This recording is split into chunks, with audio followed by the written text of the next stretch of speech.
Hello. So today we are starting part 3 of When Stars Are Scattered. This is the last section, and I hope you enjoy it. Please make your video full screen down here at the bottom of your Edpuzzle so you can see everything more clearly.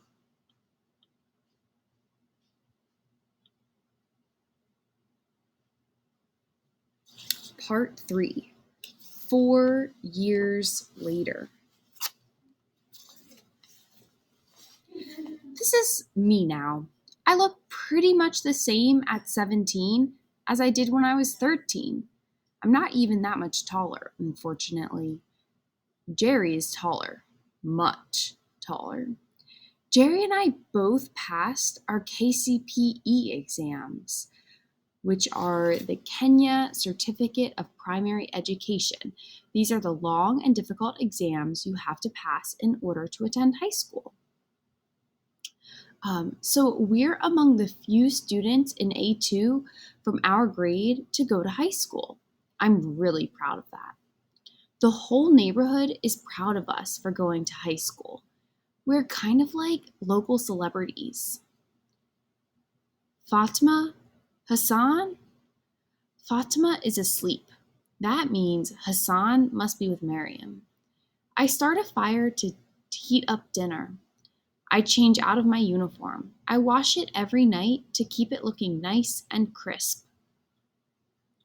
Even though I passed my exams, I almost didn't get to go to high school because I couldn't afford a uniform. Luckily, Susana Martinez, the Spanish UN worker who visited my middle school, she came looking for me when she heard I passed my KCPE exams. I think Michael told her.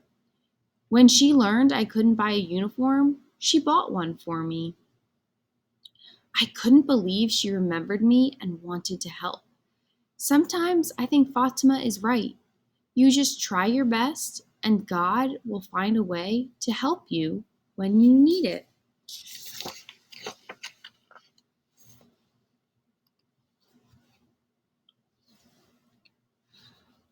Oh, yo, Hassan is also bigger.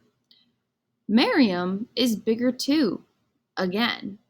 Hassan still spends time with Miriam nearly every afternoon. She's especially grateful for his help these days. Hassan is very attentive to little Nemo, and he loves playing with her. Little Nemo takes after her namesake. Hi, Omar. Guess what we did today? We played on the swing. Guess what else? I can write my name. And guess what else? I can count to 10. Nemo is too young for school, but Miriam is already starting her education. Miriam still studies whenever she can. She even helps some of the neighborhood girls with their homework. I guess there is more than one way to become a teacher. Sounds like you're very smart, just like your mama.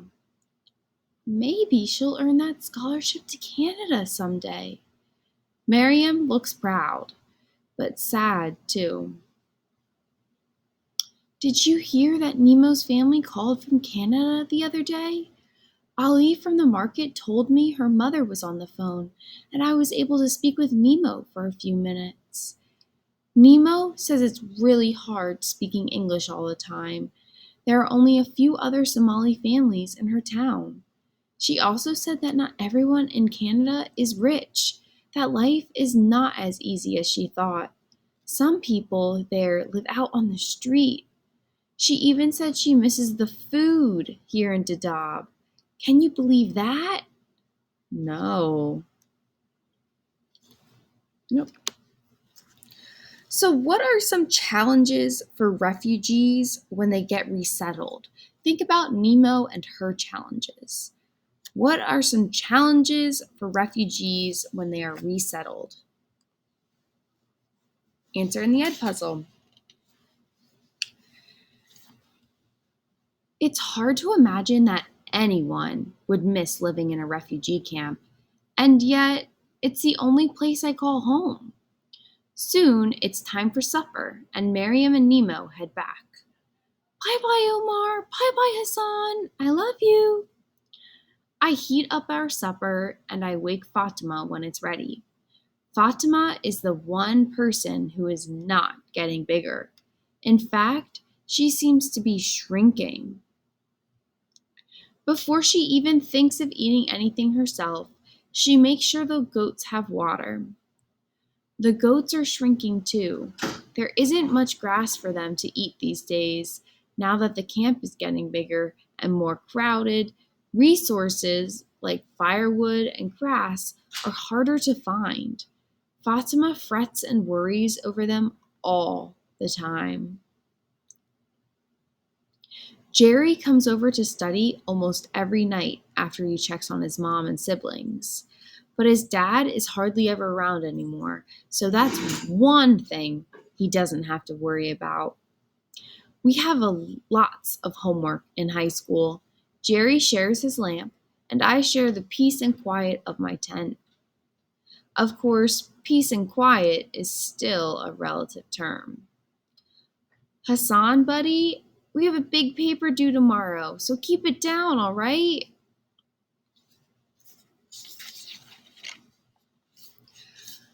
This paper is for English class.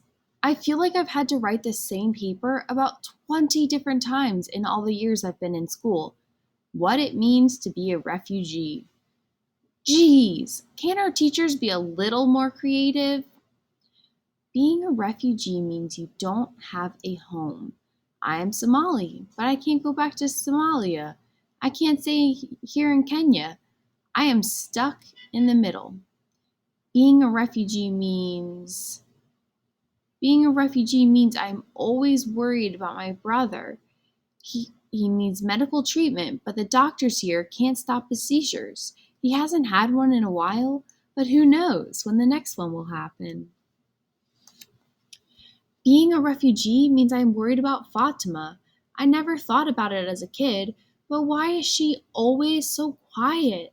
She looks worried and anxious all the time, like she's always thinking about something that upsets her.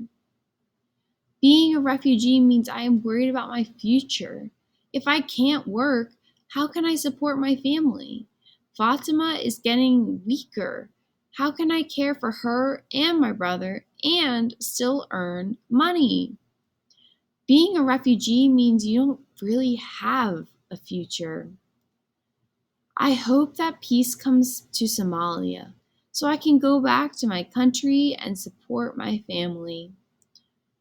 Oh, yeah, peace and love. Teachers always like when you write about peace and love.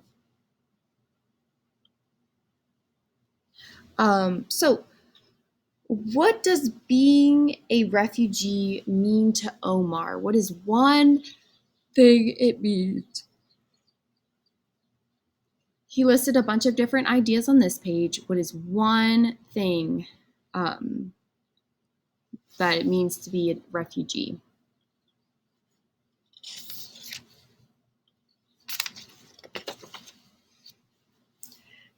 Every day that passed brought me a little closer to my high school graduation, and that scared me.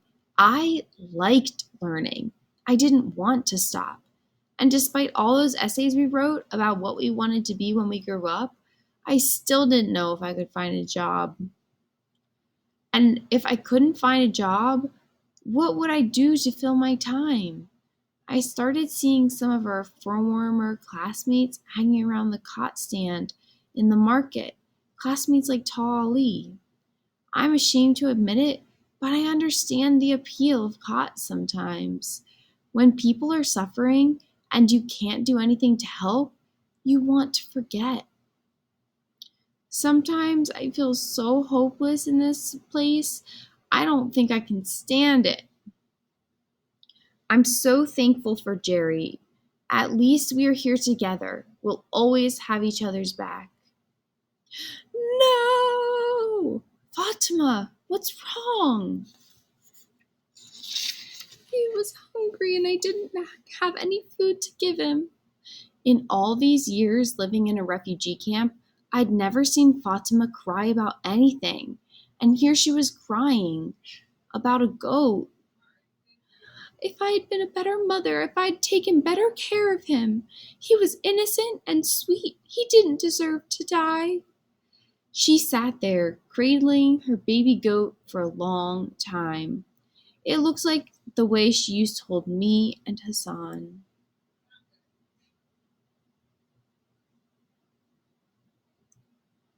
The crying, the dead baby goat, so much sadness. It was all too much for Hassan. Hassan, stop! Come back!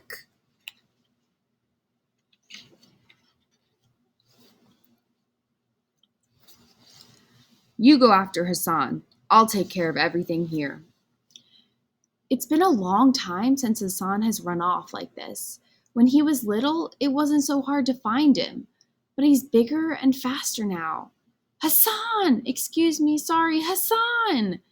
I searched for hours. Word started to spread that Hassan was missing. All of our neighbors came out to help. He likes to feed the donkeys in the market, or maybe the building pit, or maybe no, it's too dark out in the bush, too dangerous. He could meet all sorts of dangerous animals or people out there all alone. Omar, it's getting too dark. We'll have to wait until morning to continue the search. Ever since I got to this refugee camp, people have been telling me to wait. Wait for the war to be over. Wait to be resettled. Wait for news of your mother. Tonight, I'm done waiting. What do you think Omar is going to do? I predict Omar will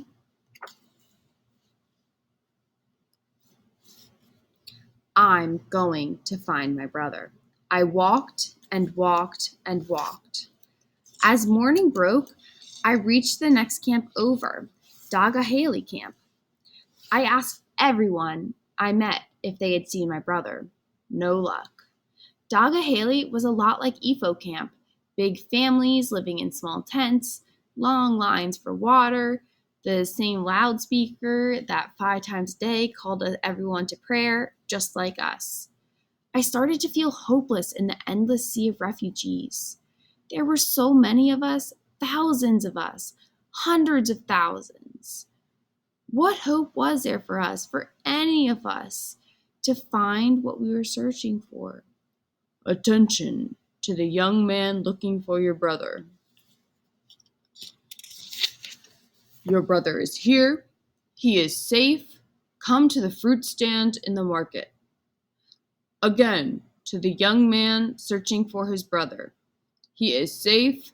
He is here. I'm looking for, is he here? Ah, so you are the young man looking for your brother. Come with me. He is safe at my home. I met your brother late last night. He was wandering around the market. He couldn't tell me his name or where he was from. But I figured someone would come looking for him.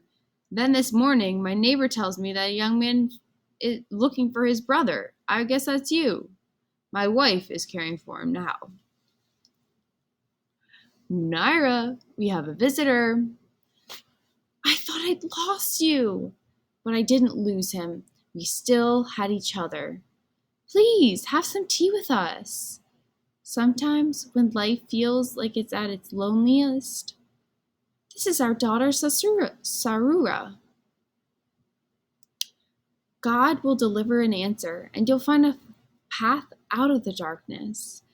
The kindness of strangers, the promise of new friends.